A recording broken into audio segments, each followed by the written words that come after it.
Okay, so now we'll continue where we left off last week. So we're in chapter 4, entitled Transcendental Knowledge, text number 27. Text number 27.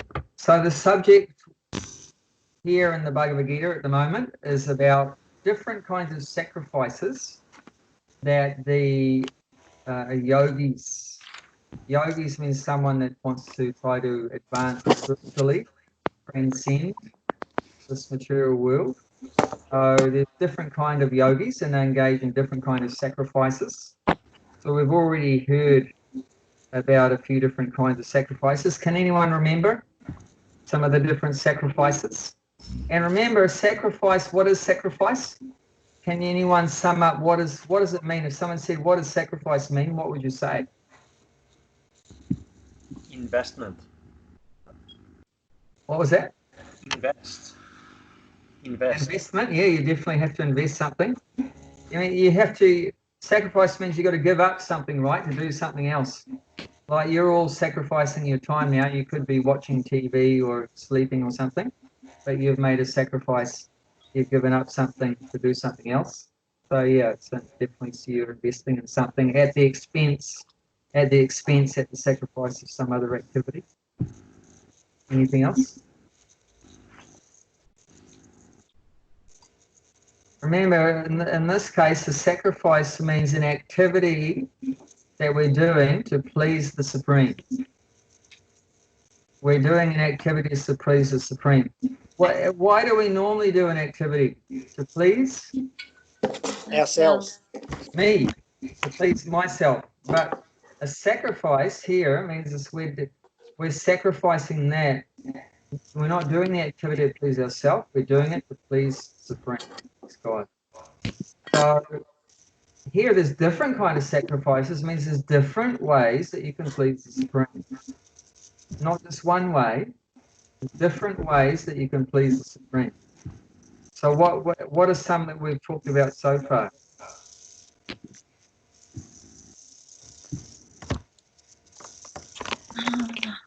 Earlier in the chapter is talking about the Krishna conscious person, how he pleases the Supreme by bhakti yoga, but then it says, but there's some others. Other than the bhakti yogi, there's others. So who are the others?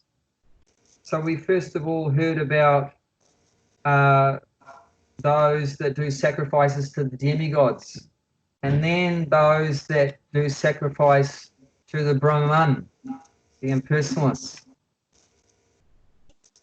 And then in the last one, we heard about the brahmacharis, the celibate monks. What's their sacrifice? You remember from the last class? Anyone was in the last class? What sacrifice? Yes, Jyoti said hearing. Their sacrifice is through hearing.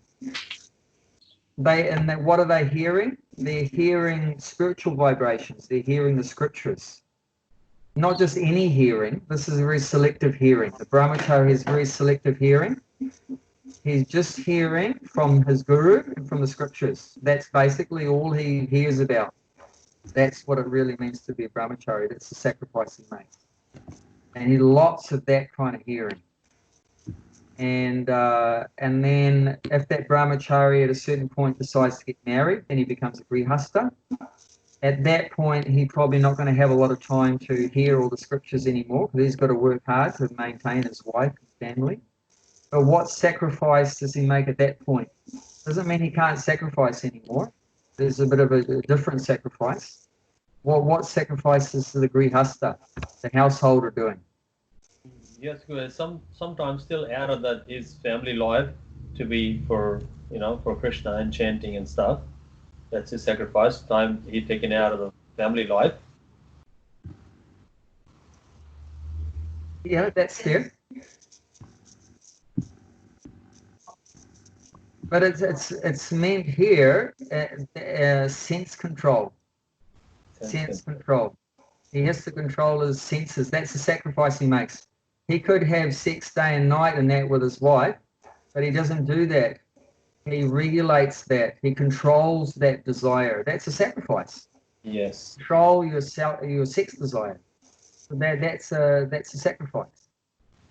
So that's supposed to be the householder sacrifice, that he regulates the senses, controls the senses. He has a facility to enjoy his senses, because it means he's probably working, so he has money, and he's got a female there, and he's got a nice house, and he's probably got a full fridge of food. So he has a lot of facility for enjoyment. But if he's a yogi, he'll regulate that. He'll control that. I'm not going to eat day and night. I'm not going to have sex day and night. I'm not going to sleep day and night. I'm just going to take what I need and keep my focus. Say hello so they know you're there. Literally. Thanks for helping out, Claire. Now Bob's all connected. Thanks to your lovely grace. Welcome home. Welcome home, Josh. Thanks, Bob. Where's Josh? Oh, hello. Handsome You're man. home. Hi. Nice to see you home. Thanks. Nice to be home. Yeah, it's all right. India's good too, though. Yeah, okay. So you weren't stressed too much No. about being there. Not at all. That's good.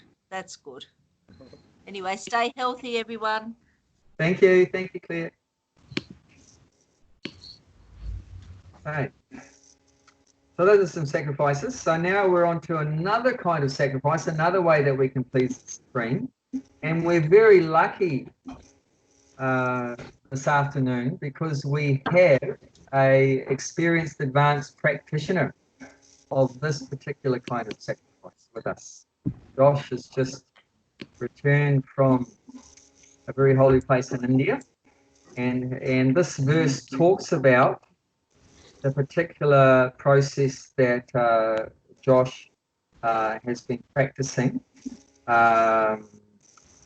which is following the Patanjali system of yoga. So we're going to hear about that in this verse, the yoga system, referring to the Patanjali yoga. So we'll hand over a lot of the commentary to Josh. I might put my 2 cents in every now and again. I have some theoretical knowledge about this subject, but Josh has a lot of practical knowledge about it, so I'd like to hear that.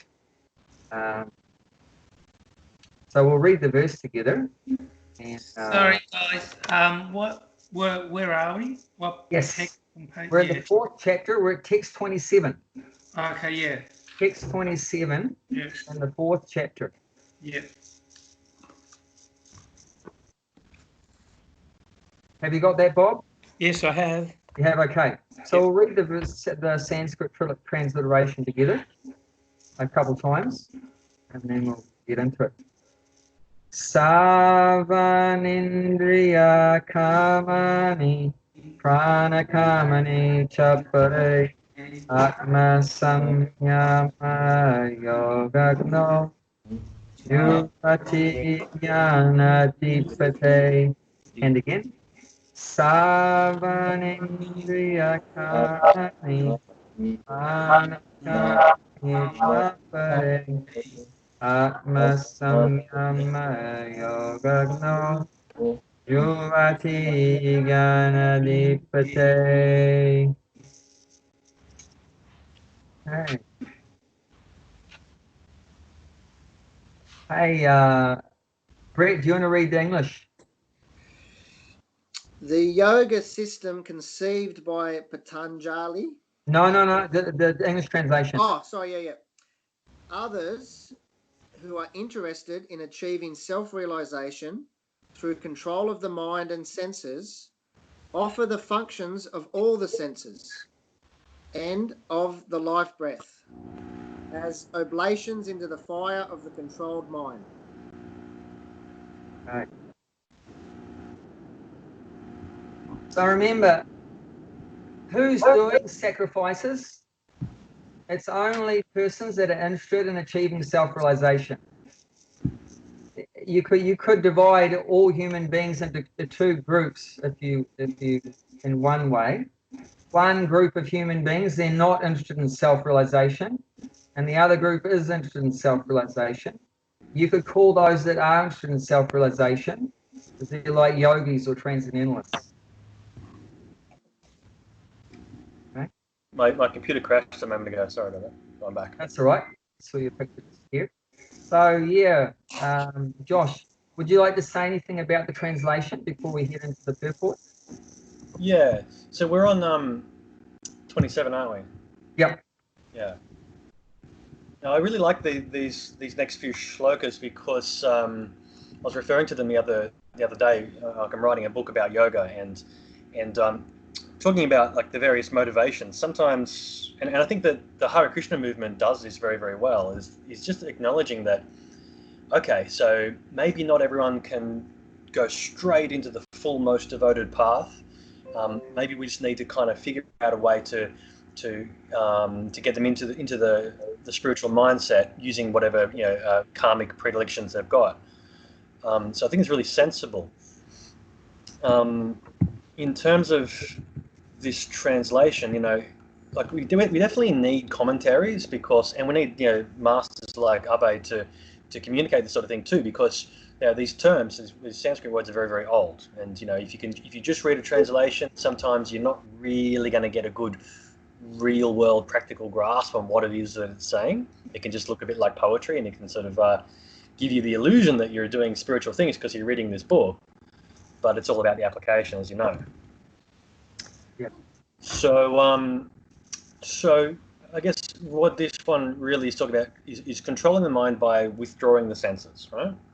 And including what it says, the prana, the life breath as well. He talks about this, I think, in two more verses. The pranayama is more explicitly spoken of.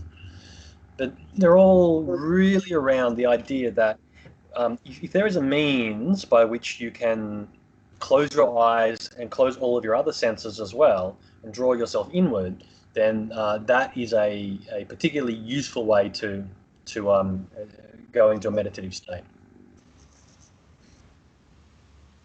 And it's an effort. It's an investment and a sacrifice and an effort. It doesn't have to be framed necessarily as a very huge effort, though. I mean, there's not that much interesting stuff to look at. A lot of the time, we're looking at stuff and it's quite boring. You run out of Netflix things to watch, and you're sitting at the bus stop and there's nothing actually going on there. So many times people are bored, and because they're not aware, they haven't been made aware, or they're not remembering the transcendental knowledge that is available to all of us, then they are just wasting their time. And that's really why this becomes a very moral exercise in teaching the Gita, teaching this wisdom. So much more time that we could be investing. And when you talk about investing, sacrifice, I like the word investment because it does sort of imply there is a return, and there is a return. Yes. It doesn't have to feel like because like traditional Western religion is very, very miserable. You've just got to, you're all sinners, and you've got to invest, and far be it from you to request any kind of enjoyment out of life. But there is, as we know, there's a whole ton of enjoyment. It's just a matter of turning the direction of your senses, right? So the senses are all expressing outwards into the material plane, and the yogis believe that Brahman, that the transcendental awareness is located right in there, in between your temples, and then out the top of the head as well. But it's definitely not out. It's definitely not in the world of things you can touch and see. So all we can do is realize that we're pointing in one direction and just turn around, and look behind us or inside us or above us, whatever the metaphor advises. Yeah, that's a really good point I like you made about, you're withdrawing from the external, but the external is not really that great. It's not that you're losing a lot anyway, because and it's like you mean about it's boring. That external things, we've done it all before, again and again and again and again. So it's become very dry. Chewing the chew, it's mentioned in the scriptures. Prabhupada mentions chewing the chew. We've already tasted it so many times. It's like chewing gum, right? When you first start, it's sweet, and you just keep chewing it. It just becomes dry, and no taste.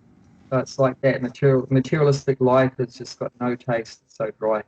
So it's not really that difficult. to give it up, especially if you have something more better to replace it with. And that's also mentioned in the Bhagavad Gita.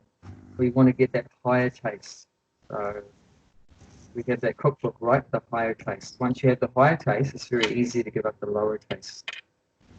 Yeah, so yoga provides a few specific techniques for doing that, for sort of very rapidly disarming the brain or the lower mind and the sense organs. Really rapid disarmament. So for example, 5 minutes ago my computer crashed. Right, so very, very rapid.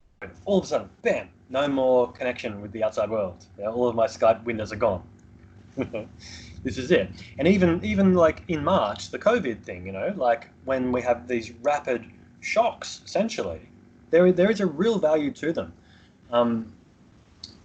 Sometimes it's better to get to have a very quick shock than to sort of slowly pull away the Band-Aid or slowly pull away and withdraw.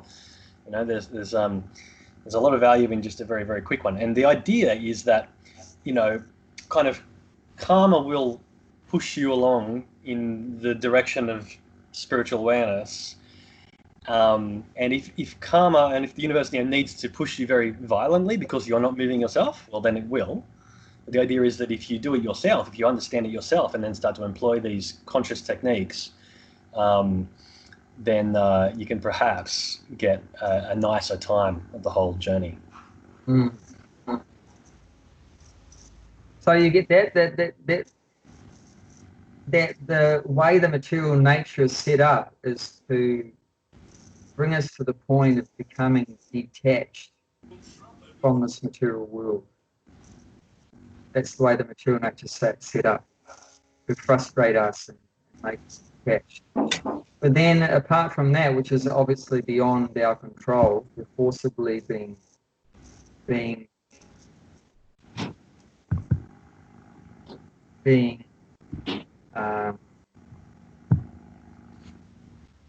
I was looking for another word other than detached.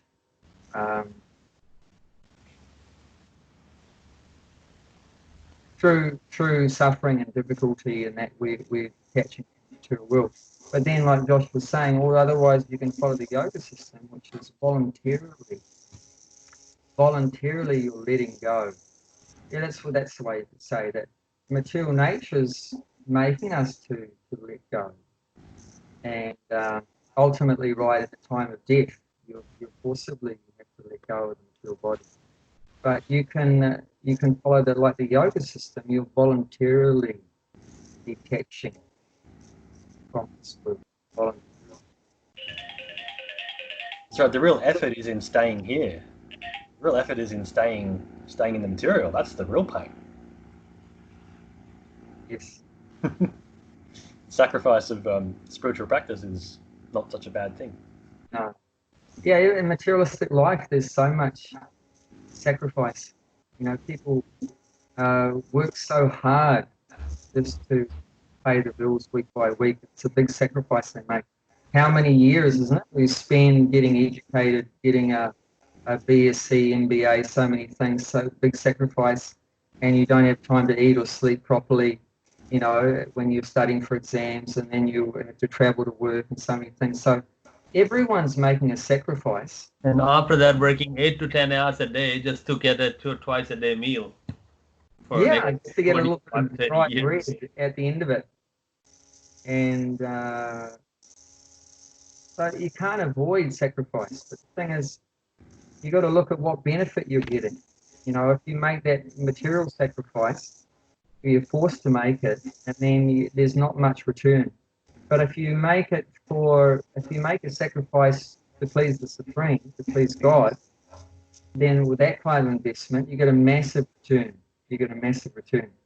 Like we pointed out sometimes, that Prabhupada, he couldn't restrain the feelings within himself, and tears would come out of his eyes sideways.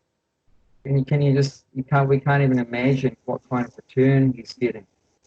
Or he's obviously pleased the Supreme, and the Supreme is just dropping buckets of bliss on him.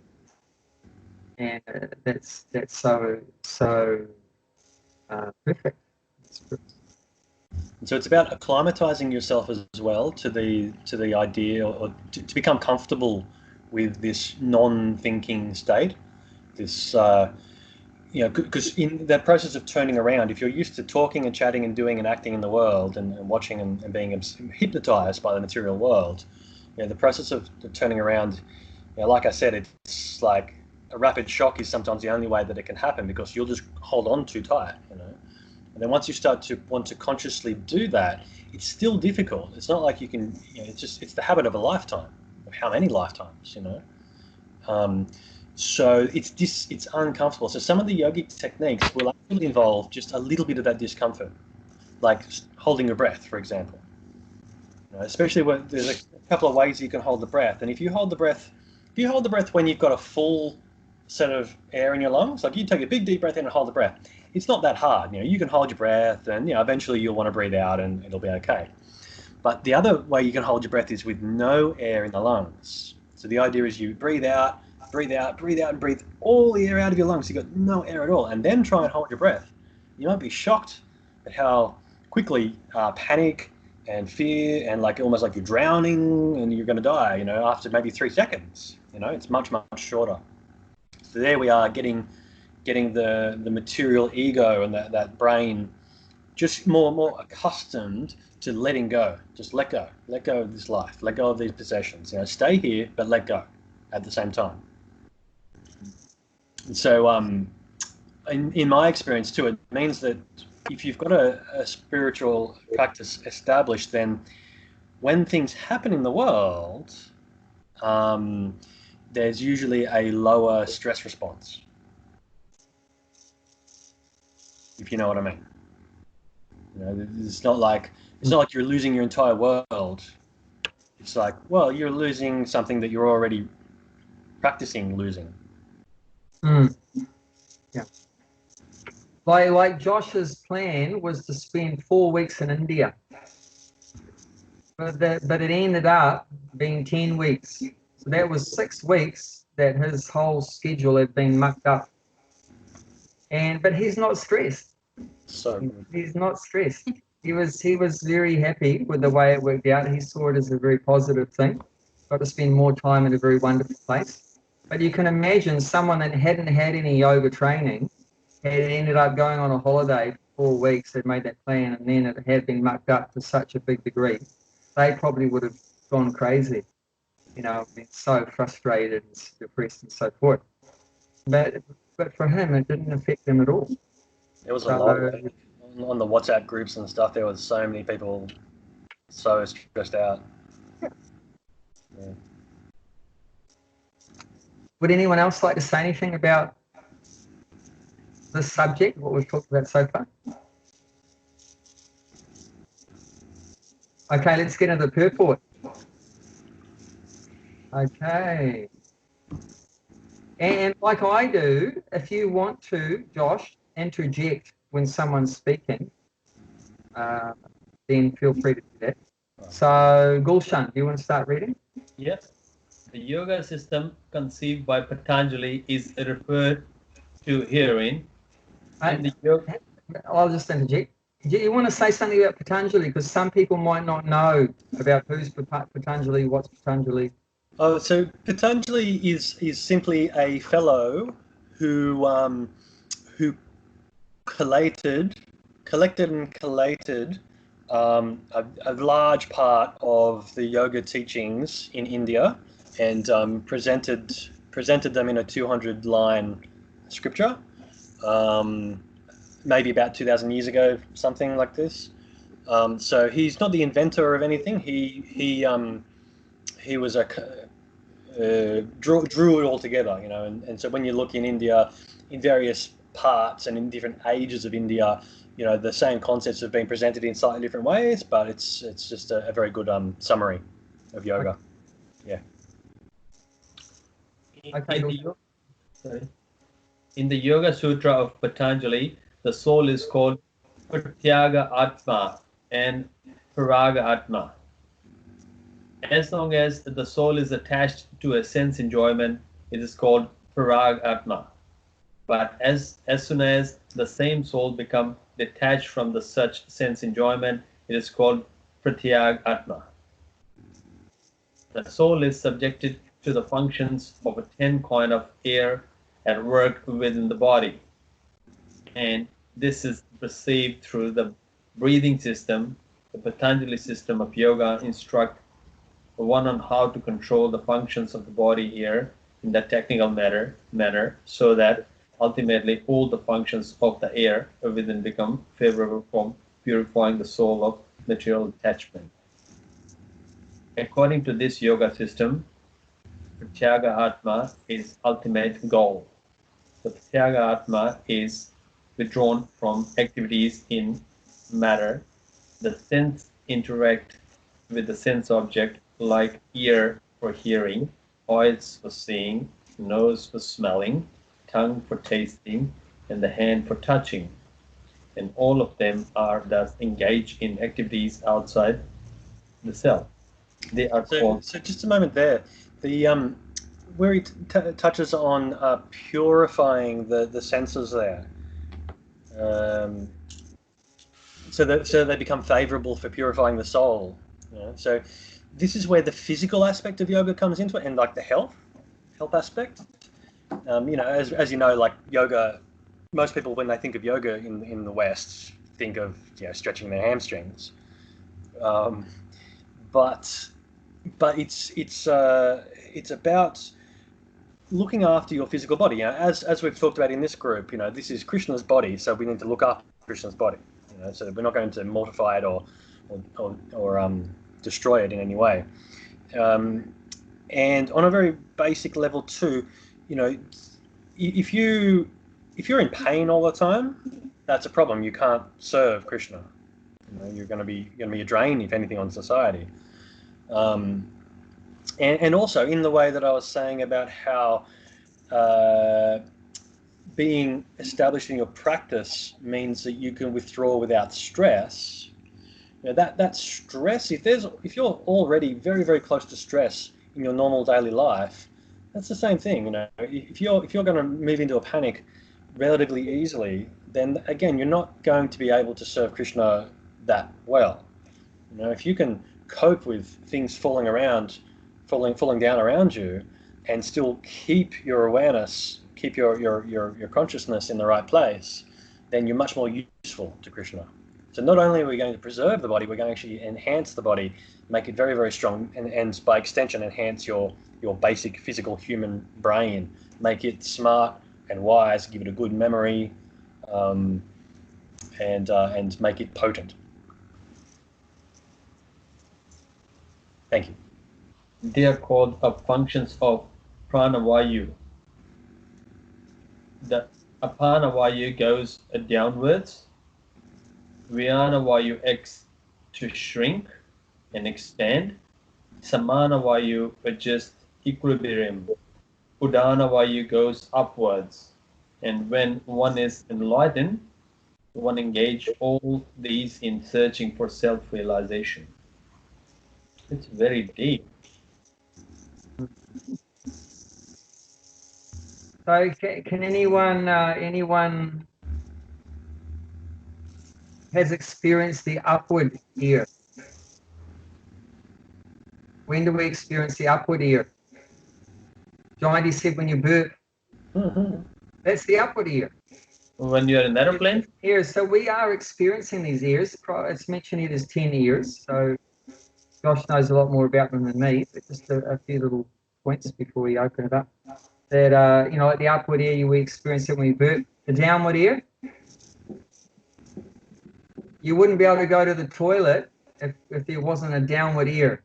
So that downward ear is help you to evacuate, for evacuating, or sometimes we pass air, right? So that when you fart or pass air like that, or when you're passing stool, that downward ear is operating. So that altogether there's 10 like that. 10 ears, dasa. And it's mentioned here, interestingly, that the soul is subject to these ears. So these ears are not just you know, some side issue, not important thing. They actually keeping the soul embodied within this body. They're under the control of these different ears, going round and round and up and down and sideways and everything like that. The soul is kept inside the heart region, subject to the influence of these different pranas, or different ears are keeping the soul locked in there in that heart region.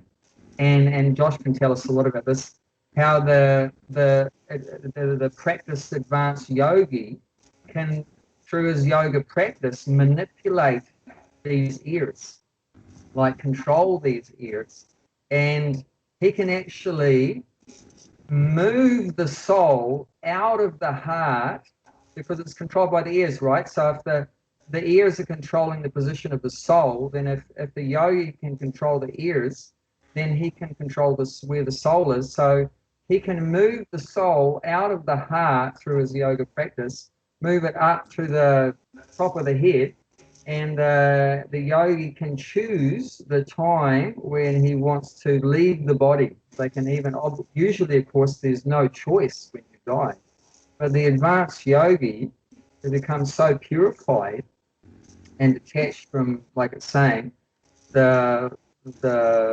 pratyagatma, detached from sense enjoyment, he becomes so purified that he can actually choose the moment where he leaves the body and go to a particular destination wherever he chooses. It's mentioned in later on verses in the 8th chapter, how the advanced yogi can choose the moment of his death and go to a particular planet. Of course, a bhakti yogi doesn't want to go to a planet in the material world. Some yogis do. They have a desire, I want to go to the moon planet or the sun planet or whatever. So through yoga, this mechanical yoga process, they can go to any planet they desire. But of course, the bhakti yoga wants to go out of the material world. We want to go to the spiritual world, and we don't have to manipulate prana to go to the spiritual world. But that is one process. Through manipulating the life here, one can influence these life hairs and move the soul and get out of the body to where one wants to go. Yeah, can you imagine trying to do that, and the amount of fear that would come up, even if you wanted to just leave your body for a moment. Like some of the yogis have tricks, where they leave the body for a while and come back again, and maybe they go to other places, other planets, while they're left their earth body, this kind of thing. But it sounds like a cool trick, but if in reality, if you try, if you get even a little bit of success, and you're still materially attached, then you either won't succeed, or the moment you get a little bit of success, you'll be far too terrified. You'll feel like you're dying, and you'll instantly snap back. And so when we die, when this body does die, when it has no choice but to pass, that's the test. If you are no longer needing to stay alive in a human body, then you don't need to stay alive in a human body anymore. But if you do need it, and still have attachment, and still answer the question in a certain way, then back you go. And the question being, are you ready to enter Brahmaloka, spiritual realm? Are you ready to let go of material world? But the question is, does a soul need a material body in order to exist? Does a soul need this particular body in order to exist? No. No, we don't need it. However,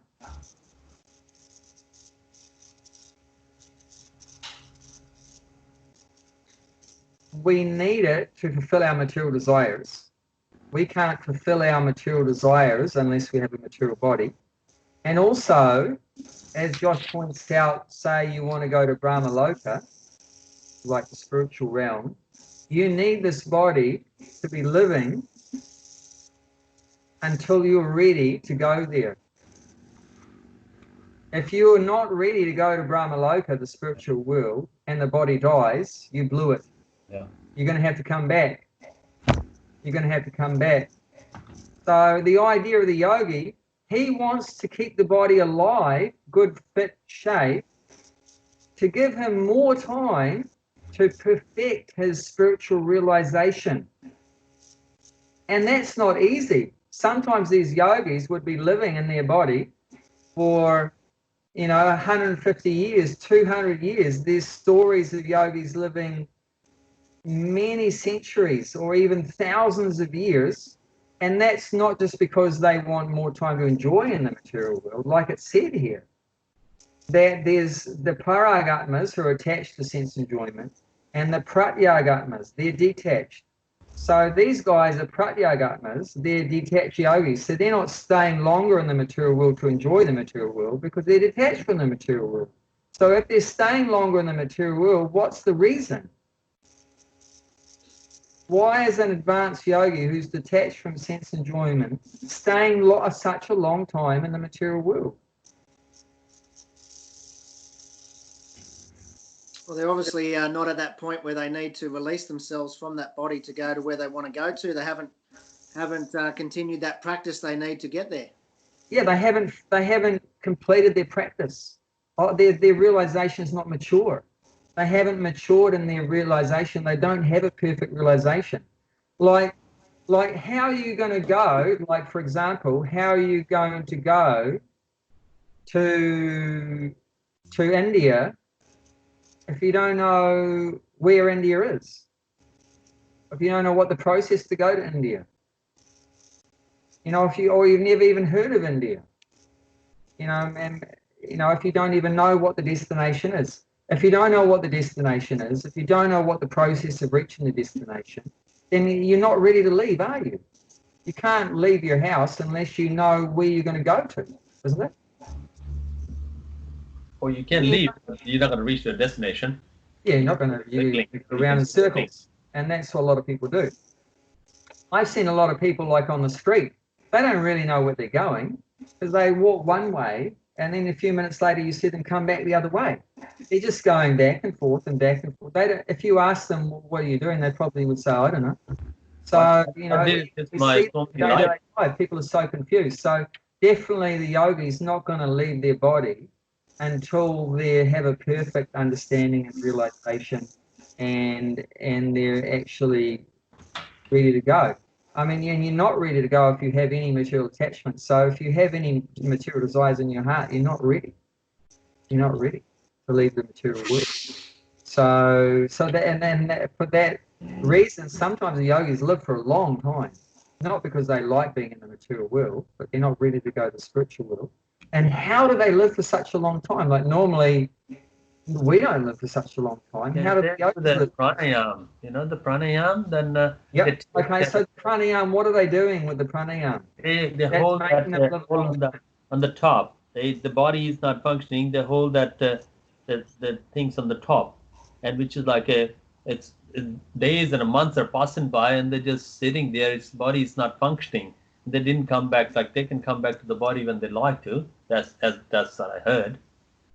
That might be part of it, but the actual time you spend in the body is measured by your breaths. Mm-hmm. By your breath, according to the Vedas. Yeah. But you when you're born, you have a quota of breaths. And when that quota is used up, bye-bye, your body drops down dead.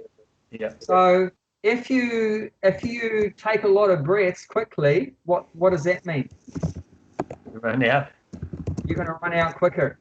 If you slow down your breaths, what does that mean? Few more in your quota. You've extended the time in the material world. Because remember, your being in this body is determined by the number of breaths. Yeah. You have a quota of breaths. So the quicker you use up your breaths, you die faster.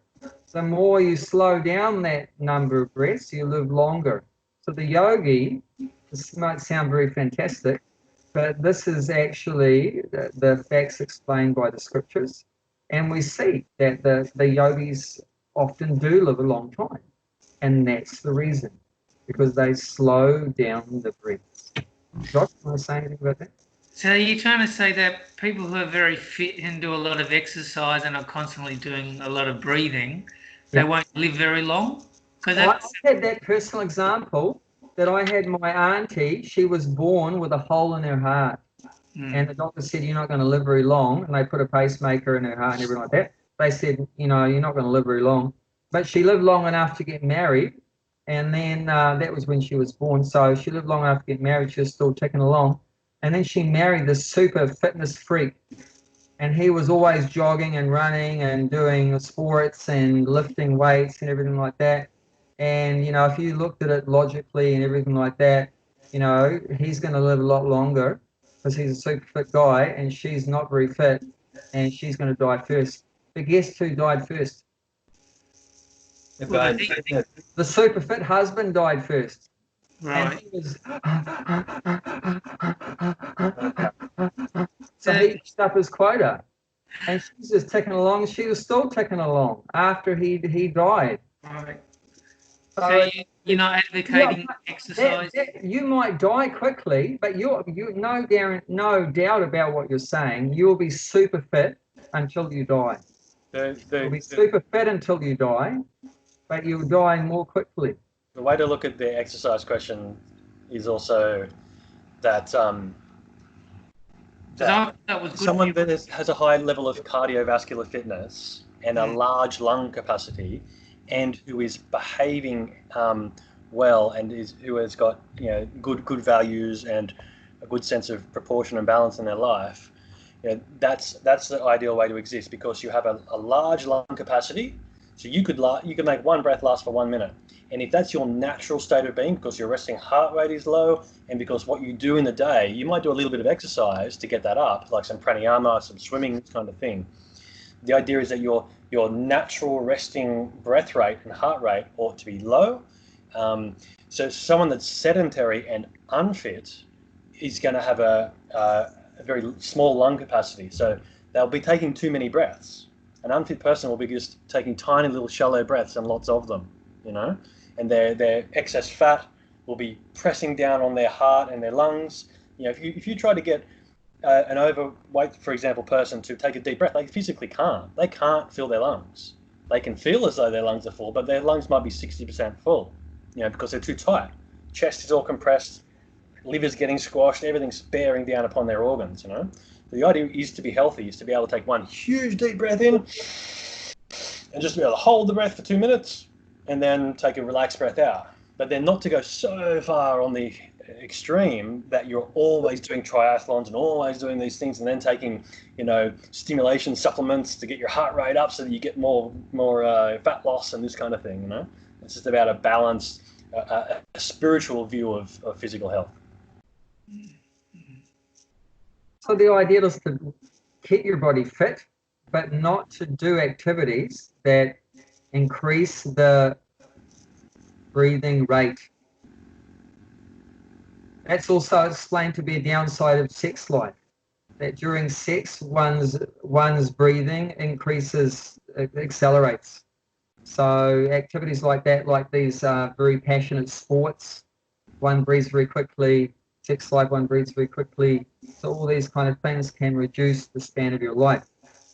Of course, if you were chanting Hare Krishna or whatever like that, you're absorbed in transcendence and you die at any point, whether after 20 years or 40 years or 80 years or 100, it doesn't really matter. But if you're not perfect in your spiritual realization and then you die prematurely like that, then that's a bit of a bummer because you that. So we don't get too worried. A bhakti yogi doesn't really worry about when we're going to die. We're not concerned about that because we leave that completely up to Krishna. We see a bhakti yogi means you've surrendered to the Supreme. So Krishna, I'm yours now. I've surrendered my life to you. Whether I live or die, that's completely in your hands. And I have no anxiety, no more fears. Everything I've surrendered to you. So my problem is your problem. I have no problem. My only consideration is how can I serve you. My win is your win. My lose is your lose, and you never lose. Yeah. So like that for a bhakti yogi, he's got no worries in the real sense. Whereas a materialist, although they might say I've got no worries, they usually have lots of worries. because they're trying to be in control. They think, you know, I'm doing everything. It's all up to me and everything. So there's a lot of anxiety there. But for us, you know, a bhakti yogi, we don't worry, and that's mentioned a lot in the 8th chapter, that we don't have to worry about the time of death, when we're going to die, how we're going to die. Are we going to die in an auspicious time or an inauspicious time? Are we going to die in the day or in the night? Or like for a yogi, it is very important. You know, they want to die at the right time and everything. That is, me and Brett, we are not yogi. We always look in the sale for the bhakti tree. Or today is bit down. Or tomorrow, hopefully, this is a good day today. Yesterday was bit down. It's just like we just always looking the sale and like, you know, thinking like that. Hey, Brett. Yes, we do. Yeah. We shouldn't. At the moment, it's kind of important, but. Yeah, but the thing is, getting back to sacrifice, right? Sacrifice means you're doing an activity for what? Yeah, we do act and that's it. But the thing is, sometimes when the sale is bit down last night, we all was just looking at each other before just sitting there and then looking at each other, look like what happened. You know, it's like a very, very low evening in the sale. While we're looking at the sales of the bhakti tree, which is something as someone running the bhakti tree I need to do, it's not really affecting me too much emotionally if it's up or down, to be honest. We may have some joke about it or whatever, but it's not really affecting me emotionally that I'm attached to what that result is so much. I'm keeping an eye on it because we need to keep an eye on it at the moment because things are very tight. And why you want to make the money? You want to make the money for your pleasure? No, for Krishna's pleasure. That's right. You want to offer as much money as you can to Krishna. But then, of course, you know, we realize that Krishna will be happy just by the fact that you are trying to do some service for him. Because you also realize that Krishna doesn't need the money you're giving him. That you need to give the money to Krishna because that's your sacrifice. That's helping you develop a relationship with Krishna through giving something to Krishna. And you're giving money to Krishna, but you could be giving something else. You could be giving food to Krishna, giving a flower to Krishna, or like now we're giving our words to Krishna. We're talking about Krishna. You're giving your ears to Krishna by hearing about Krishna, like the brahmachari is always hearing about spiritual topics. So we want to give something. So that's a sacrifice. You want to give a nice offering of money to Krishna. But if that money's not there, then you don't worry about it. You know that Krishna knows you are trying your best in difficult circumstances. And like Brett's saying, he doesn't really have sleepless nights about it, make a joke about it. But so there is a big difference. Whereas a materialist, that's a big anxiety. If the return on investment's not there, the result's not the right result, and that's a big anxiety. Like that. That's where he's getting his pleasure from. So we're getting our pleasure, remember, we're getting our pleasure from the service, not from the result.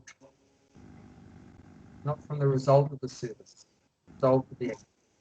We enjoy just doing the activity of serving the Supreme. Not that we're trying to get our enjoyment out of the result of our activity. As a materialistic person, it's all about the result. If you don't get the result, you don't enjoy it. But for us, even if you don't get the right result, what you wanted, but you've enjoyed the activity itself, that I'm working for the Supreme. Does that make sense? Does anyone want to say anything about that? Enjoying the activity itself rather than enjoying the result that comes from doing it. Does that make sense? Anyone want to say anything about that?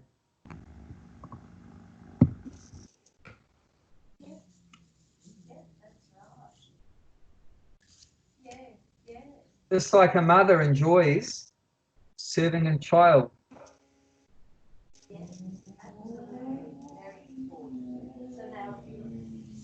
Why does she enjoy serving a child? Because she loves it. John, you said love. When you love someone, you don't care about the results. You're just enjoying every moment of the relationship. You know, and you're serving the other person's serving you. It's a, you know, give and take. love relationship and it's mutual exchanges, and you're enjoying those exchanges, that love. And you're not thinking about the outcome, the result, what's going to happen later on down the track or anything like that. Does that make sense? So we've got to get to that point. One of my main services used to be distributing these Bhagavad Gitas on the street and other books, self-realization books and that, and mainly in New Zealand. I did that for about 8 years. And I'd come from a background where the results were important. So in the beginning, I wasn't distributing many books. Some days only a few books, and other people may be distributing 20 books or 50 books. And that was a bit of an anxiety for me in the beginning that I wasn't distributing. The result wasn't very good. And then, but I knew that doing that service pleased Prabhupada. He wanted to distribute it, so I did it. I just forced myself to keep doing it because I knew it pleased Prabhupada. But after some time, what happened when I stuck at it, that I got to the point where I enjoyed just talking to people about Krishna, and that was just so satisfying. And I got to the point where it didn't worry me at all, even if I didn't distribute many books. I was just happy doing that service. And do you know what happened when I gave up that attachment to the results? Because I was always thinking about, I had to distribute this many books, and then I didn't distribute books. But when I gave up thinking about how many books I had to distribute, do you know what happened? Sold more books. I sold more books. Yeah. I sold more books. So don't think about your work, whatever the outcome. And probably if you do that, probably there will be a bettering. Anyone like to say anything about that? Anyone that's had some of their own personal experiences in this area? Not their personal, otherwise it's going to be we have to be here for all night.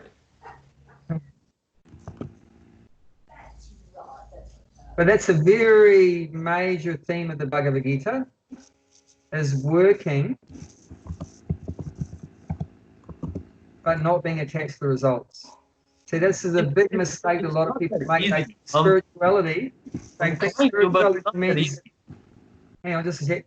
A lot of people misunderstand the thinking that spiritual life means giving up your activities. Giving up your activities. But Krishna doesn't say that. Just do your activities, but don't be attached to the results. It's not about giving up your activities, but it's about giving up the results. That's what spiritual life is. Spiritual life means doing your activities with your full heart, full enthusiasm, but not being attached to the results. It's not about stopping your work, giving up your activities, changing your activities. You can keep doing the same activities, but change the way you look at the results. The results are not for us. It's for the Supreme. Does that make sense? That's a major theme of the Bhagavad Gita. Arjuna, he wanted to give up his work. Krishna said, no, do your work, but give up the results. You do it for me, not for you. You fight for me, not for you. Do it as a matter of duty. Do your work as a matter of duty, because I want you to do it, and don't be attached to the results. And Krishna said, I am in control of the results.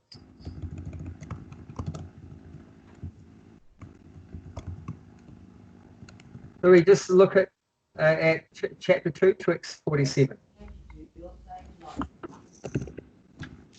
Chapter 2, text 47.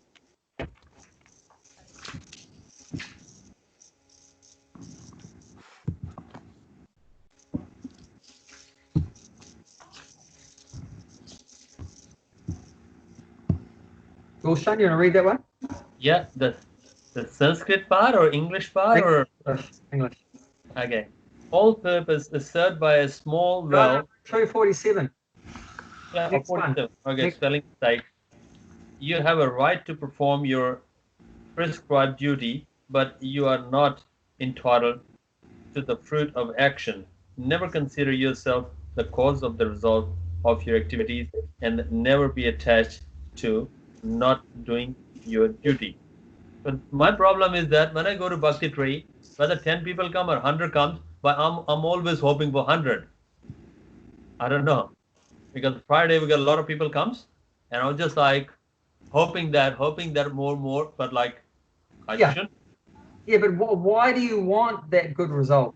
I don't know, but I For just your feel own like pleasure? we feed more people, and more food should be empty, like all gone. If the food is not gone, I'm disappointed.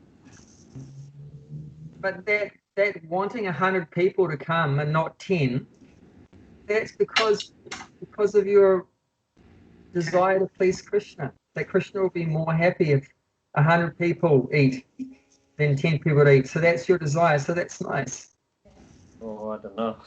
And Like then, a mother will want to cook something very nice for her child because she loves the child. She want to cook the best thing. She won't just throw some slop together and serve that to the kid. She'll want to give the very best thing she can. That's what I'm saying. You do It's a your matter activity to the very of- best of your ability. So it's you also try to matter get 100 people to come and eat. But even if it ends up that only 10 come, then you just accept that. You don't worry about that. You tried your best. that's the part I And don't. Krishna's in that- charge of how many people walk through the door. All right. the trick is, though, we've got to purify ourselves so that we so that our intention is single pointed on that highest, on Krishna. Like a materialist might justify their own actions by saying, "Oh, well, this is from my heart. It's for the betterment of humanity that my company destroys all these other companies, and all these people, work for less money because then I can employ more people, and then more people are my employees, which is the best possible thing." This ethical and purification process, helps us to figure out, is it because you want Krishna, Hare Krishna food to be in the bellies of all of these devotees, or is it because you're scared of what will happen if you don't get 50 people coming in for dinner? Is it out of fear, or is it out of personal motive, or is it purely because of the enjoyment of the devotees that you want that? It's like when we cook the food, and if it's not fully distributed that and it's leftover food, and I just feel disappointed. It's like we cook for at least some people there, and then only very less amount of people comes there, and then I just feel like I just okay, all right, tomorrow then, and so just hoping. You feel like you wasted your time? No, I'm not worried about the time. I've got plenty of time in my hand. It's not a question of time. It just feel like I'm looking the door that people will come, that I make a very fancy salad and they can enjoy that, all that things there. I don't even eat salad, but I just really like that more and more people come then, and then I just all the pots are empty, and then I say, wow, I just conquer my desire. Maybe it's like an artist that has puts their works on display, and not many people come to the art gallery. Is it still worthwhile doing the art? I don't know. I'm just telling you my feeling. I just feel like when Friday I'm so happy because all the pots are empty, and I just feel like satisfied. If I got something to eat, if I don't get something to eat, at least we got all pots empty, everybody's fed. Well, that's good. That's great. When it's only 10 people come this time at the moment, coronavirus, sometimes we had a very few people, and I just feel like look at that, sometimes Jagannath, sometimes Krishna, and I just feel like I'm just sitting and then looking the door. I don't know. It's okay. So sometimes has to teach us the lesson that the material world is a very frustrating place. And this is not Maybe I'm not on the same level as you guys, but I'm trying. Say it again. I'm not on the same level of you as devotees. I'm trying to be reaching there where I can't feel That's the what I'm difference. saying in this verse. You've got two kinds of souls. You've got the Paragatma that's attached to sense enjoyment, and the Pratyagatma who's detached. So it's work in progress. That we're trying to come from the point of we've had life after life of being attached to sense enjoyment and enjoying the results of activities. Now we've been told by the Guru, by the scriptures, that we want to get detached from the material life and attached to the Supreme, who we're still finding out who the Supreme is. So there's a big gap there. So it takes time. It takes time for the yogi here, through the pranayama process and everything. And it takes time for the bhakti yogi too. So be patient. Don't feel frustrated that, I'm told to be detached from the results, but I'm not. I'm attached, and it's frustrating. Give it some time. Give it some time. But keep up the process, whether it's keep up the yoga system process here or keep up the bhakti yoga process. But whatever process we're following, keep it up. Don't give up. Because if we give up and we just surrender to being, materially attached to sense enjoyment, that's just lose like that. So be patient, and I'm sure you would have experienced, even though you still feel a bit of frustration, Gulshan, that you're still a lot better off than if you look back 2 years ago in your life or 5 years ago. Oh, that was awesome. Yeah, I so enjoyed that because that time I was very close to Krishna. I have got nothing in my mind. No, nothing, not even food, not in my business, nothing. I was just sitting there in a hospital and very close to Krishna. Nothing else in my mind. I don't care about anything. Not a bhakti tree, not any bread, no one, because I was very close to Krishna. Anyway. Or you mean when you're talking about when you had the cancer and you're in the hospital? Yeah. When I had a cancer, I was very close. I did not know anything about the cafe. I don't care. I don't care about my own parents even. I was very close to Krishna. It was feeling it's like, you're just like, you can touch it that much close, I don't really, care about anything else in the world. And I was just like, it's just like a third stage cancer. I was just knocking the door of the death. And on that time, you don't really care about anything. But that was so anyway. now that learning from that lesson, what should you try to do? Well, we should have to try to do that to be remain same in all, saman. It's like a same in every situation, regardless, when the different situation comes, that whether it's a good sale or bad sale or happiness or sadness, has to be remain same in that. But it's very hard for me to. So Anyway. what was that consciousness you had then? On that time, so I was like, it's the feeling was very, very different. It's like it's no one was there, and then when I was just about to see that, it's just the road is about to end. I was just going 110 and the road's finished. Yeah. And I was just thinking that that's it. And it's about that. That's it. When they were saying, we can operate this, because the cancer comes that the big word, it's a survival rate and stuff. But then I was feeling it's like I'm not connect to anyone. Krishna is only there. I was just chanting, but I didn't have a chanting beat, but I was having a very good time in the hospital. Are you not in the same situation right now? No. Well, I know coronavirus could finish you off, or a car accident can finish you off. Yeah, a heart attack can finish you off. It can. When I was only not even 10 years old, I used to enjoy sucking on ice blocks. Mm-hmm. And one got stuck in my throat. And if it wasn't for my father coming in behind me and giving me a big belt on the back, I would have died. So, death can take place at any time. Now I know that you said that realization at that point that you could die. Yeah, but now you say that it's a calculated breath, an amount of breath I have got that no matter corona is there, or is that the Spanish flu, or even is the any swine flu or whatever comes at, I'm gonna take those breaths no matter what. So I'm just leaving all in the hand of Krishna, and I'm just doing my duty, and then whenever the last breath comes, thank you. Yeah, so you just keep that realization. Don't forget that, and go back to, you know, that I'm in the center of everything, and, you know, I got to get a good result, otherwise I'm not happy. Don't go back to that. Like when you're hospital, you didn't care about any kind of external things. It was just you and your relationship with God. That was the only important thing. So we just got to keep that. Don't lose that. Don't go back into, I've got to get this result, I've got to get that result, otherwise I'm not happy if I don't get this result. Don't go back to that. You know, you've already had a taste of blocking out everything else except for your relationship with the So Supreme. can we relate that story to the shloka that we're talking? Please. Go ahead, John. Yeah, like a sudden withdrawal of senses. You know, while he was in hospital, he had no concern for anything in the material world, and he was close to Krishna. And this is the process of yoga, including Ashtanga yoga. You know, it's like a rapid removal.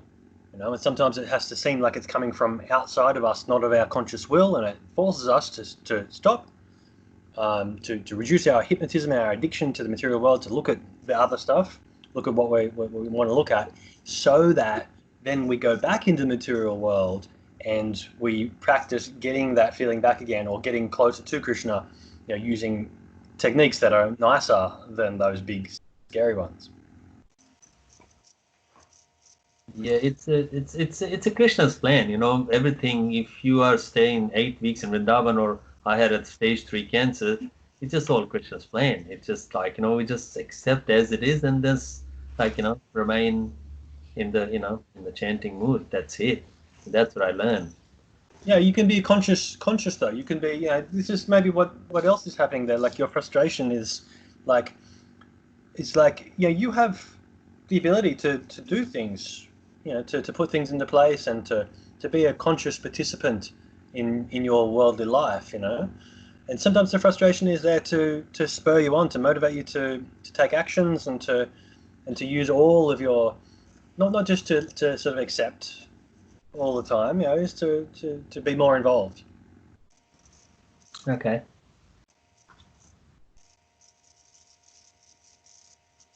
I have to do a little bit more practice, and then just you know, every day, just one more step, one more step, one more step. Every breath, because breaths are limited. Yeah. Yeah. Okay. That's good. Bhakti Mala smiling.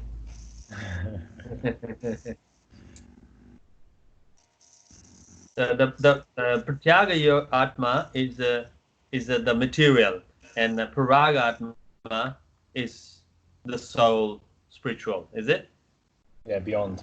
Beyond. Okay. So we have to be heading to Prayagatma, from Prayag to Paragatma and Pratyagatma. So there's two terms there. So the parag is referring to the one that's attached to sense enjoyment, and the other one, Pratyag, refers to detached from sense enjoyment. Okay, so we are heading to Pratyag.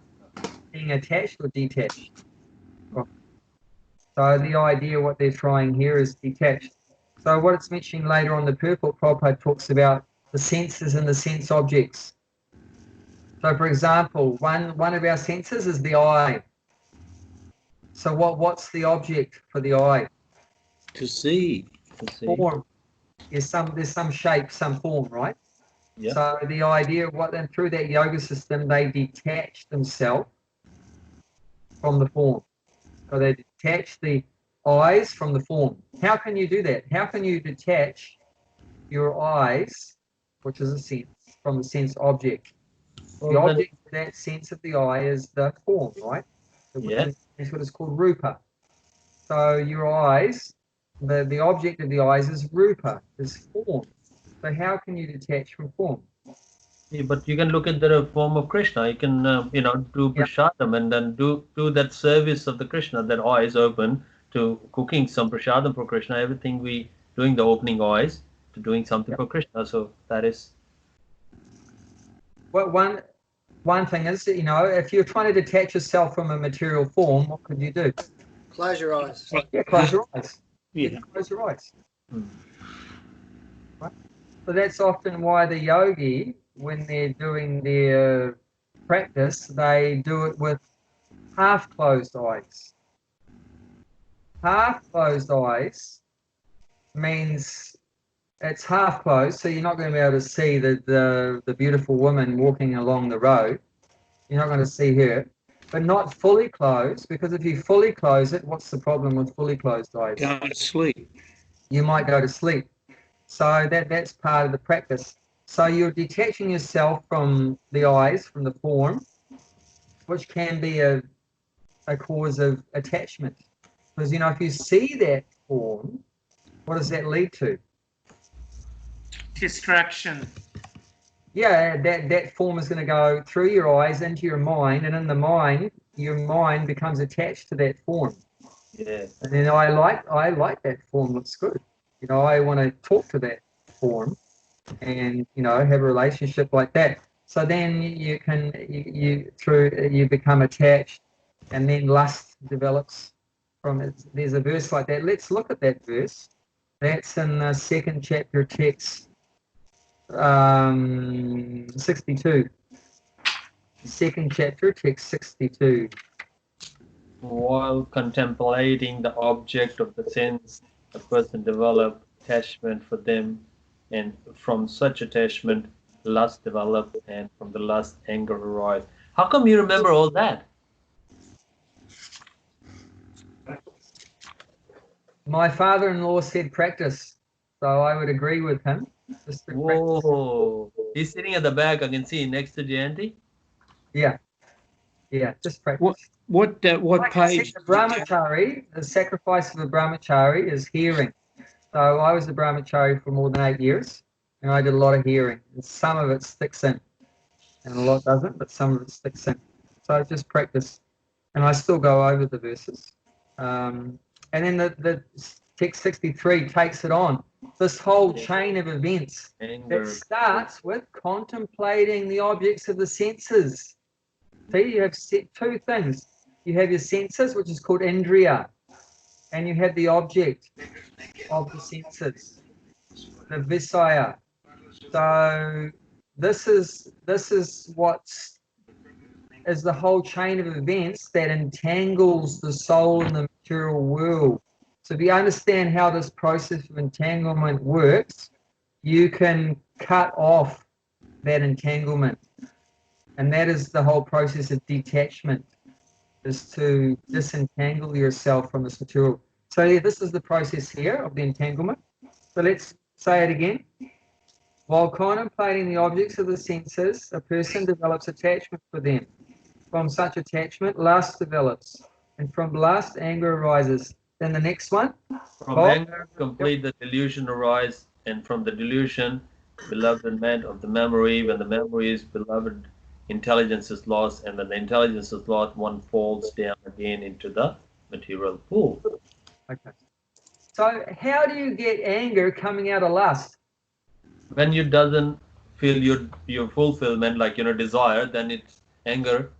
Yeah, when you don't get what you desire, when you don't get what you want, what happens? You get angry. Yeah, lust. Created angry. And then when you get angry, what happens? You don't make right decisions. You lose, you don't think properly. Your memory gets all messed up. I'll tell you one story. There was one Maori guy in New Zealand. I was it was a relative of a friend of mine that he, try to put it in the right order. He was in jail. So how he got in jail? He was in the kitchen in his house with his wife and his 2 daughters, and his wife upset him a lot. I don't know what she did, but she upset him a lot, and it got to the point where he got very angry. And when he got very angry, he couldn't remember anything after that. Oh my God. And the next thing he remembered after he got very angry was he was in jail. What actually happened by the 2 daughters that were there, he got super angry and he picked the kitchen knife off the table and he killed his wife on the spot. And, he did that in front of his two daughters, which you Just wouldn't. to put a little bit extra salt in it. With a functioning, normal functioning faculties, you wouldn't do that. But that's the problem with anger. When you get angry, you completely forget everything. You completely forget everything. Your memory gets wiped out, and you just you lose your and then of course it's saying memory. Then you lose your intelligence, and then when you lose your intelligence, then you're completely gone. And that's what happened with him. He was completely gone. He spent so many years behind bars because he let that cycle go. The best point to break the cycle is where? Can you break the cycle when you're angry? Good luck. Can you break the cycle when you're lusty? Good luck. Where's the best place to break this? Not to concentrate, start from eyes, like, you know. Not to contemplate it. And that's where Josh can help us. To detach the senses from the sense objects. To not let the senses roam over the objects. Like the ears, they hear different sounds. Once you let materialistic sounds go into the ears, once you let, the KFC smell goes into your nose, then you may be gone. Like we heard after this coronavirus thing, they loosened up in New Zealand because all the takeaway shops had been closed for a month. What was the first thing that happened when they went from level 3 to level 2 and then the takeaway shops opened? They had queues and queues of people at McDonald's and KFC and everything like that. People that hadn't had that smell or whatever for a month, then they're lining up for it, so that's... So you reckon we should have to close for Bhakti Tree for a month and then it'll be a huge line after that? But that's the thing, the once that goes into the nose, into the ear, into the eye, then it's into the mind, and the mind starts thinking about it and becoming attached to it. It's very hard. So that's this process here, is talking about this. Now, where Krishna Consciousness meets up with this is that if you just absorb the senses and objects connected to Krishna, then automatically the senses cannot absorb these mundane things. But it's the same process, where this process is you're cutting off the senses from the external, whereas the Bhakti Yoga process is you're putting in spiritual things in through the senses, so automatically the mundane things are shut out. But it's the same principle. Would you like to say something about that, Josh, or before others open up? Oh, no. Well, I was going to say, with the eyes half open, eyes half closed thing, that's a really profound aspect of something they call Shambhavi Mudra. Shambhu is like another name for Shiva. Yep. And so it's this duality, it was this simultaneity, right? So you have the eyes half closed, it indicates, like it's a metaphor for seeing inward at the same time as seeing outward. Yes, you're in the world, you're close to Krishna, you're looking at Krishna, you're right there, but you're also doing what he wants you to do, which is to turn around and also then go into the world. So you're looking in two places at once, simultaneously. But rather than having only seeing Krishna in your practice time and then going out and doing all of the things, have them completely blended together. So the joy that you get in your memory of the highest moments you've ever had, the closest, most spiritual moments you've ever had, at the same time as doing all of your, materially boring, services and duties. Another question I have for you all: if you are going to not let your senses roam around externally, then what is the yogi doing with the senses? They just become like a stone. If you don't go outside if you don't take your consciousness outside through the senses, then what happens? You're going inside. You go inside. There's a whole realm inside that we've completely ignored for so many lifetimes that we've forgotten about, but it's there.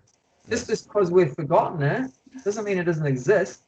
There's so many things that we don't know about, but they exist. Yeah. Like we don't know about the little neutrons and protons, electrons in our heart. We've never seen them or anything, but they exist. Oh, look, you can look at Krishna with your eyes closed. Yeah, You can look at Jagannath in the restaurant if you need to, but you can also close your eyes, and you can, and most people when they're children can have a very active imagination and can like see things with their eyes closed quite well. But when you're an adult, if you don't sit there and daydream very often, then you probably can't. So do that. Practice half an hour a day. Close eyes until you can recall a very, very vivid picture of Krishna, and you can explore the details, and you can see his expressions and all that kind of thing. It's a wonderful practice. It's a great yoga, like Ashtanga yoga practice. Well, we're seeing in the modern world that for children, the use of their imagination, just their imagination, is becoming less and less through the use of different technologies. Yeah. And it's the part of the brain that allows this imagination to happen that helps with the spiritual aspect as well. Yeah. So as the imagination's becoming less, then therefore the quest into spirituality in the kid's mind, they don't have that ability. It's becoming less and less with technology. Yeah, the imagination is the bridge between the two worlds. Yeah. If the bridge is not healthy, then tricky. But with the yoga, you can get to the point where it's not just imagination. It's more than you actually, your soul is connecting with the Supreme Soul through spiritual senses, spiritualized senses. When you use your senses to hear about the Lord, to see the Lord, to think about the Lord, they actually become spiritualized. So this is one historic event that took place. One yogi, he was very poor, but he wanted to do some sacrifice for the Lord. He wanted to please the Lord. He wanted to do that by offering some nice sweet rice. It's a very nice delicacy, kheer, payasam, or sweet rice, condensed, we call it creamed rice in the West. So he wanted to offer some creamed rice to the Lord, but he didn't have any money to do that. So what he did, in his meditation, he cooked the sweet rice. There was no physical sweet rice externally, but within his consciousness, he prepared the sweet rice. Then he wanted to offer it to Krishna, but you don't want to offer it when it's too hot. If it's too hot, what's going to happen when you try to drink it? Because this is normally drunk. If it's too hot, what's going to happen? Burn your tongue. You burn your tongue. Is that a very nice service? Is that very pleasant? No, I'll slap you. No. So you want to make sure it's cooled down a bit. One way you can check whether it's cooled down, you put your finger in it. Check the temperature. In his mind, he put his finger in the sweet rice. And what happened in his mind? He burnt his finger. In his mind, his finger was burnt. When his finger got burned in his mind, that broke his meditation. He opened his eyes, and his actual physical finger was burnt. Whoa. And in the spiritual world, Krishna, Lord Narayan, that's the four-armed form of Krishna and Vaikuntha in the spiritual world, was laughing. And his consort, Lakshmi Devi, the goddess of fortune, was surprised. What is he laughing about? And asked him. He said, "Oh, I just played a trick on my devotee in the material world." So he sent his carrier Garuda, the eagle carrier Garuda, to the material world and picked up that yogi and took him to the spiritual world. He became liberated. He became liberated just through that service he did with his spiritual senses, all internally, nothing externally. There wasn't even any physical sweet rice, but he did that all through his engaging his senses internally. And the Lord was pleased. And there's many pastimes like that. But there's a whole realm within us, And unfortunately, we've been using our mind for all wrong things, taking in all the external stuff and ignoring the relationship we have with the Lord in our heart.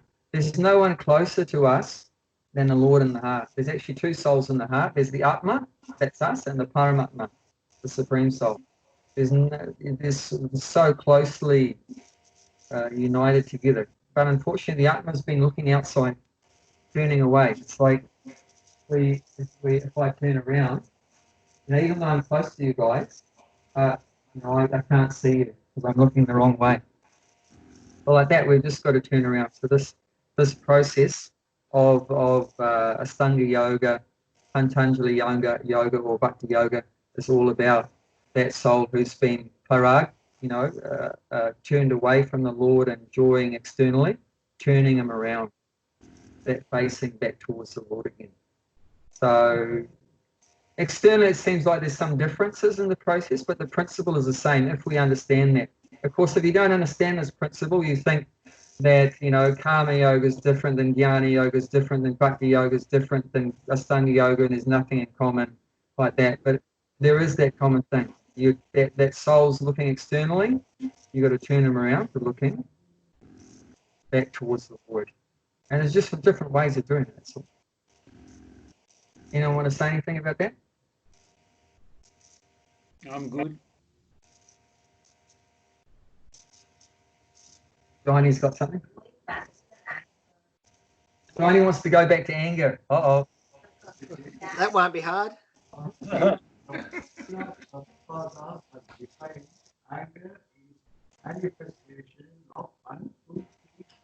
Yes. So my father-in-law was saying it's anger is a manifestation of unfulfilled material desires. So you shouldn't have any desire. So yeah, if you cut out your lust, your desires, then obviously the anger will be cut out. But cutting out desires, how can you stop desiring? You'd be like dead for not having desires.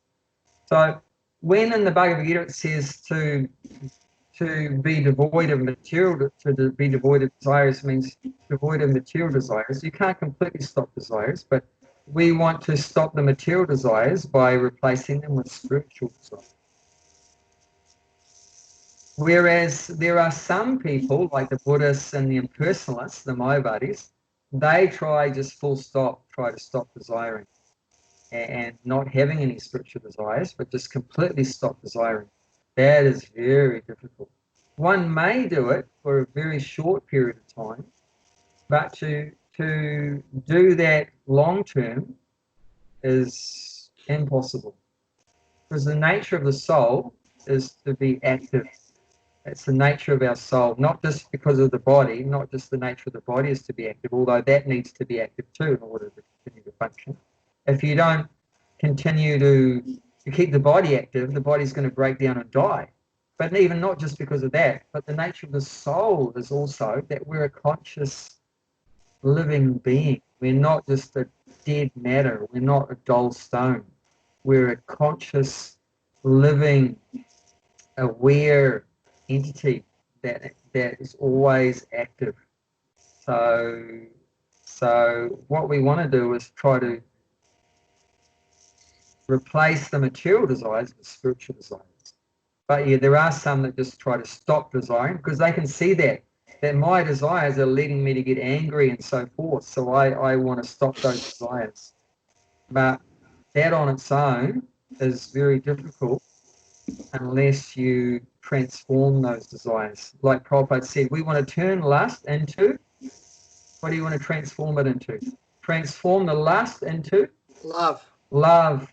That's the best thing. Transform the lust. What is lust? Is the desire to please my own senses. So we want to transform that, the desire to please my own senses, and the desire to please Krishna's senses.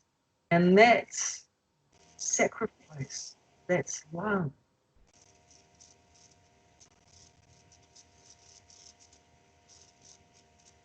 And that's what satisfies the heart.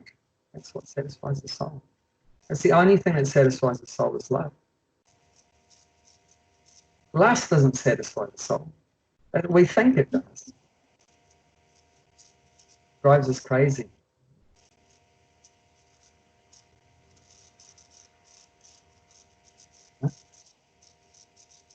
John is saying we're over time. So I don't want her to get angry at me. Don't worry, Jayanti. I don't want her to get angry, so I better Spiritual- keep my mouth shut. knowledge for the overtime. We're getting paid. See one another next Thursday. Always for next 75 years. I'm very happy to do. It's up to you guys.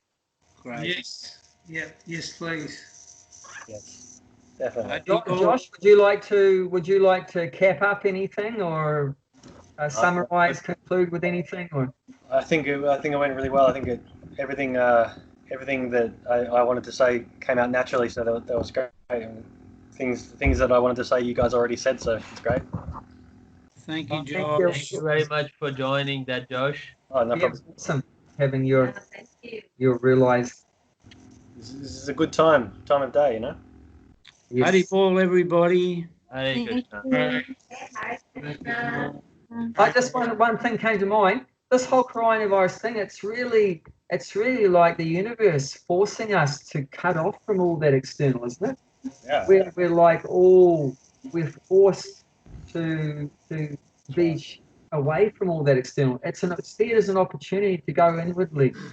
Now we don't have the choice to go external. So what's the only choice left? It's like a simulation of the dying, you know. It's like whatever you were, if you were afraid of something when coronavirus hit, if you were racked with fear over something, that's the thing for you that you're still materially attached to. You know, whether it's your wealth or your business or your family or your freedom to travel, all this sort of thing. Whatever those things that come up for you, those are the things that are going to come up when it's time to pass on. So that's a really nice little tool for everyone, you know, to identify what it is that we're still working on. Yes. So it's a time for more pranayama, more yoga, more chanting, more reading, more offering of food, more worshipping the Lord, whatever, more studying the scriptures, whatever our sacrifice is, to go deeper into that developing, sacrificing the love. And the lust has been stripped away from us.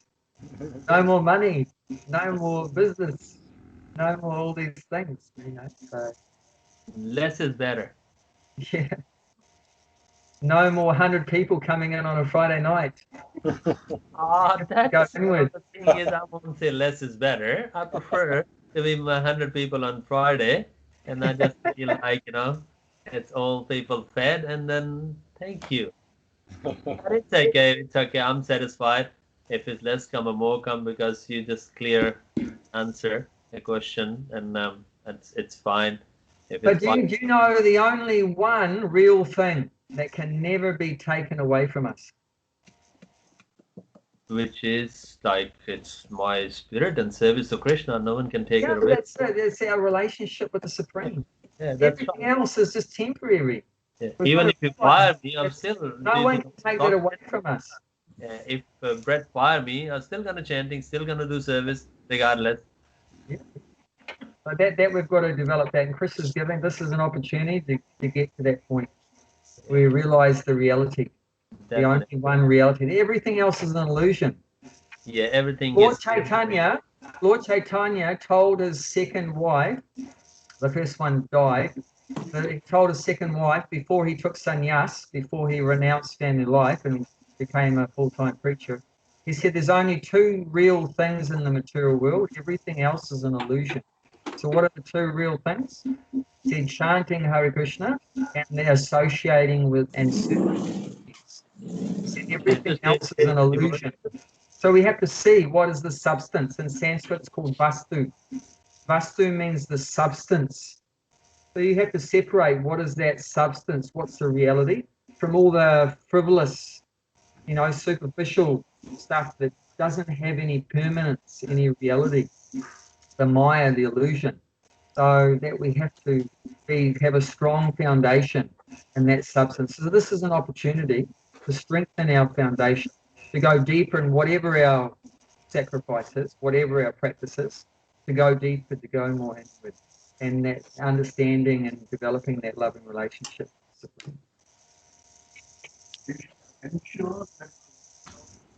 All right. Okay. Thank you very much, everyone. Thanks, everybody. Have a good week. Stay safe. Take care.